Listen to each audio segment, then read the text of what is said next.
Number আমাকে নিতে হবে, আমার সমস্যা হলে আমি আপনাকে ফোন করব। আর একটা কথা কি বলবেন, সাহেব অনেক হয়েছে, এবারে যখন অ্যাপ্লিকেশন করার সময় আসবে অ্যাপ্লিকেশন করব, আমরাও সাবসিডিতে মালটা আমি নিতে চাই। আপনি এত কৃষক আছেন, কোনোদিন সাবসিডিতে দুটো এই ধান গাছের চারা পেয়েছেন? এই পেয়েছেন আপনারা কারা? চুরি তো হয় শুনেছি, এখানে তো পুকুর চুরি দেখছি, কেউ পাননি? তাহলে তৃণমূলের নেতারা বলবে নওশাদ সিদ্দিকীর নামে এবার চুড়ে দেবে আমি যাওয়ার পরে। এই লুট হয়ে যাচ্ছে, প্রতি বছরে নিয়ম করে করে আসে গরিব কৃষকদের জন্য, গাছ আসে, চারা আসে বিনামূল্যে বিতরণ করার জন্য, সেগুলো যায় কোথায় আপনি জানেন না, আপনাকে জানানো হয় না।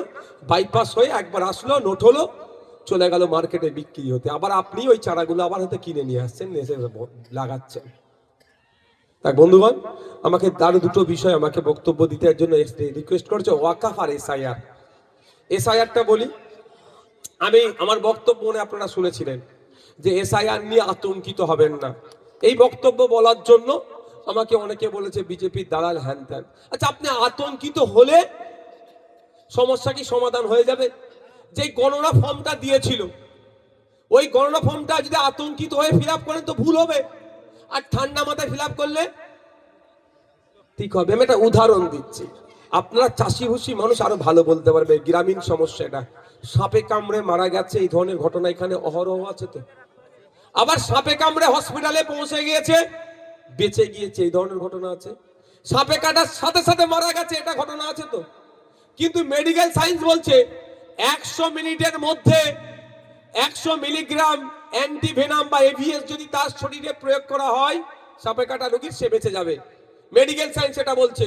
আর তাহলে আপনার এখানে সাপে কাটার সাথে সাথে মরলো কি করে? তাহলে আপনারা মিথ্যে কথা বলছেন। আপনারা কি মিথ্যে কথা আমাকে বলছেন?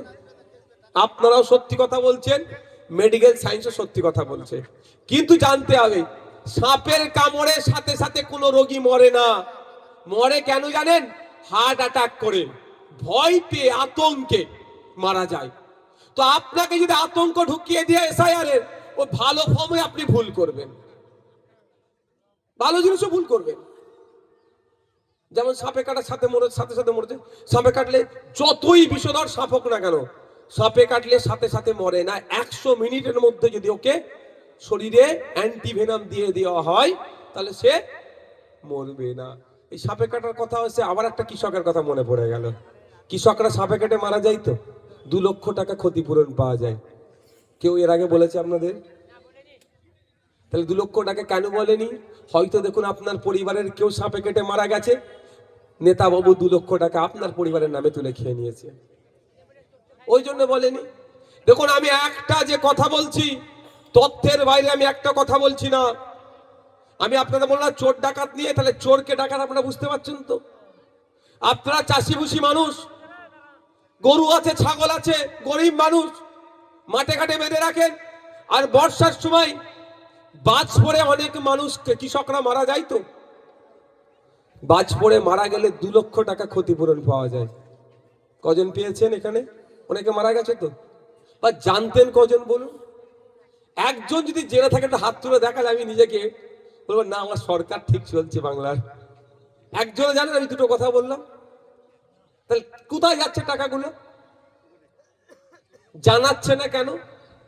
জানাচ্ছে না এই জন্যই হয়তো আপনার এখানে কেউ বাজ পড়ে মারা গেছে বলে কারো সর্বনাশ, কারো পৌষ মাস। কেউ মারা গেছে তার সর্বনাশ, আর পৌষ মাস হচ্ছে ওই নেতাগুলোর, যে ওর মাথার টাকাটা তুলে আমি নেবো। যাক, এসআইআর তাহলে